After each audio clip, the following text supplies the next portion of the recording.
It's Haley on Hot Radio Maine in studio with 310babii. Welcome to New England. What's up? What's up? It's your first time here. So excited to have you here. We're actually in Boston because you got a cool appearance going on tonight. Yeah, we in the club tonight. We lit. We got to get you up to Maine one of these days, but maybe during the summer. I feel like that's more the time.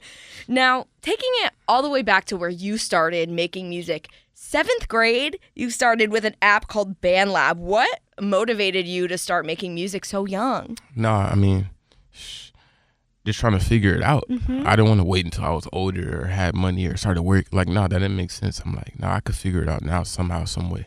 I love that about you. I don't think a lot of 7th graders think that way. Do you ever feel like you're an old soul? I mean, people say that all the time. Yeah, absolutely.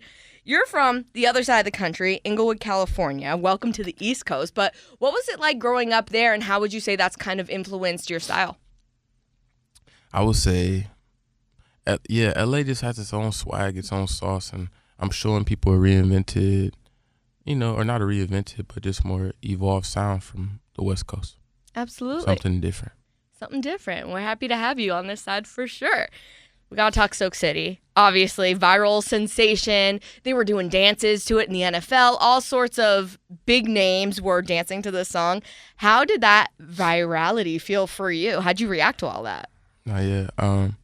For it to be like one of my first songs to release, it was just like a lot of learning, figuring it out. And everything I learned from having that record out in the first year of this is just going into now and how I move now and the things I'm doing, songs I'm releasing and why I'm releasing them. And it also all going into now. Totally. The evolution continues, right? Yeah. And what I really loved was at your graduation. We got to talk about them giving you that plaque. You looked so surprised. Was that a shock for you as well? No, yeah, I didn't expect that at all. Not one bit. I expected like more like people to be like, oh yeah, he's graduating, it's cool, but all of that now. I got emotional watching the video because your reaction is so pure and you can tell you were just in the moment. What did that moment feel like for you?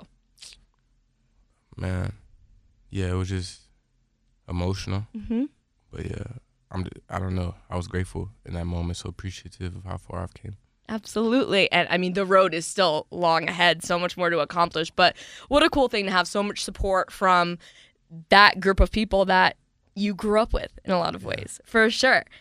Now, in your latest album, 310 Degrees, you mentioned that it kind of reflects your growth and evolution. Can you talk a little bit more to that and how you've changed musically? No, yeah, 310 Degrees was really just, me still figuring it out. Yep. You know what I mean? And still dropping music, not like staying in like a shell and being tucked away, like still being consistent and following up with projects and new singles. And I'm going to continue to do that for years to come. Absolutely. Consistency is key. With that being said, we got to talk about the new track, Bad. Haven't gotten it out of my head since the first time I heard it. And you got none other than the legendary James Brown included in this track. First things first, how did that come about?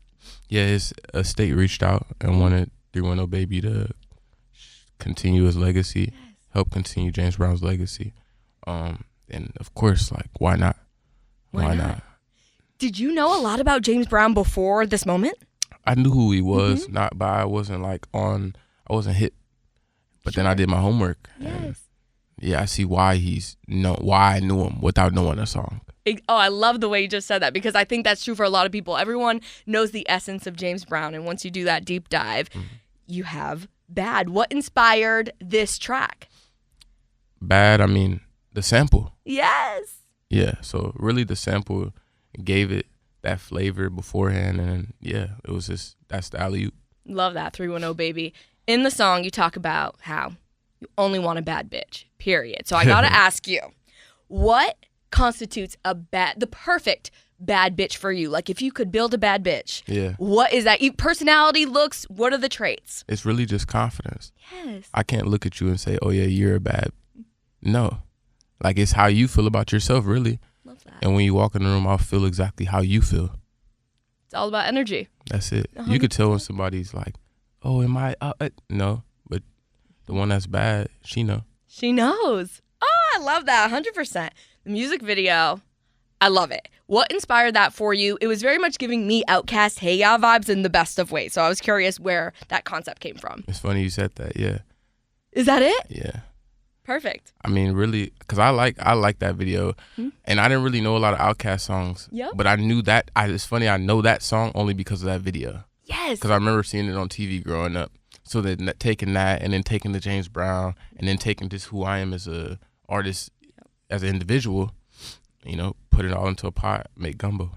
Absolutely. Well, I know you'll make Andre 3K and Big Boy proud because it's a perfect homage and perfect song to pay homage to that video, 100%. Looking forward, are there any different genres you want to play with or any different artists that you look forward to collaborating with someday?